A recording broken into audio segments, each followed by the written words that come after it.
ఓం శ్రీ గురుభ్యో నమ. శ్రీమాత్రే నమ. కుంభరాశి వారికి మంచి రోజులు వచ్చాయి.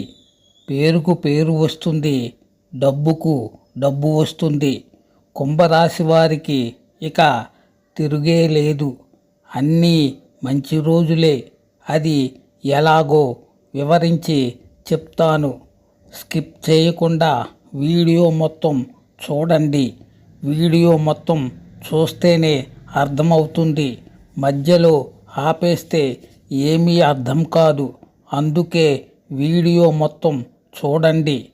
కుంభరాశి వారికి మంచి రోజులు ఎలా వచ్చాయో అర్థమవుతుంది.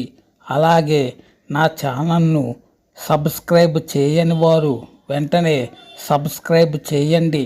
నేను చెప్పే విషయాలన్నీ మీకు అందుబాటులోకి వస్తాయి.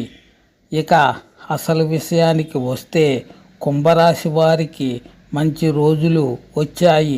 ఇది ముమ్మాటికి నిజం. మీరు నమ్మినా నమ్మకపోయినా ఇది ముమ్మాటికి నిజం. ఎలాగంటే మే నెల 31వ తేదీన రాహువు గ్రహణం తిరోగమన దిశలో పయనిస్తూ శతభిష నక్షత్రం 2వ పాదం నుంచి 3వ పాదంలోకి ప్రవేశిస్తున్నాడు. కాబట్టి శతభిష నక్షత్రంలోనికి రాహువు రావడం వలన కుంభరాశి వారికి అత్యంత అద్భుతమైన ప్రయోజనాలు కలగబోతున్నాయి. ఏ పని చేసినా ఆ పనిలో విజయాన్ని పొందుతారు. అంతేకాదు, కుటుంబంలో ఇప్పటి వరకు పొందని ఒక ప్రత్యేక స్థానాన్ని దక్కించుకుంటారు. కుటుంబంలో గౌరవం పెరుగుతుంది. తద్వారా కుటుంబంలో సంతోషం పెరుగుతుంది.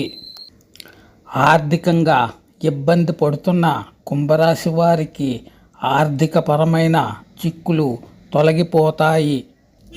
ఇంట బయట సంతోషంగా, ఉల్లాసంగా, ఉత్సాహంగా ఉంటారు. ఇది ముమ్మాటికి జరిగి తీరుతుంది. ఇదంతా శతభిష నక్షత్రంలోనికి రాహువు ప్రవేశించడం మూలంగా కుంభరాశి వారికి డబ్బుకు డబ్బు, పేరుకు పేరు తథ్యం. శుభం భూయాత్.